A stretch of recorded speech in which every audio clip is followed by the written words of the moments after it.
ঋতুপর্ণার cross, এখান থেকে এই গোলটা হওয়ার কথা ছিল। সাগরিকার মাথায় হাত, বাংলাদেশের মাথায় হাত।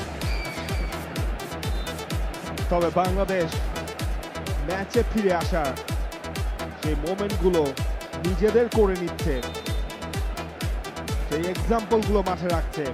যেভাবে তহুরা এবং ঋতুপর্ণা দুইজনের মাঝে বোঝাপড়াটা হয়েছিল, দুইজনের মাঝে দেয়া নেয়ার পর ঋতু যে ক্রসটা দিলেন, মুহূর্তেই মনে হচ্ছিল বাংলাদেশ হয়তো ম্যাচে ফিরে যাচ্ছে।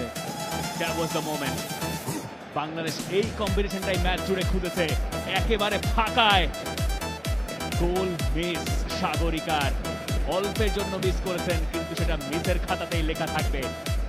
খুব বেশি বাইরে দিয়েও সেটা যায়নি, তবে এই জায়গায় সাগরিকা বোধহয় আরো ভালো করতে পারতেন।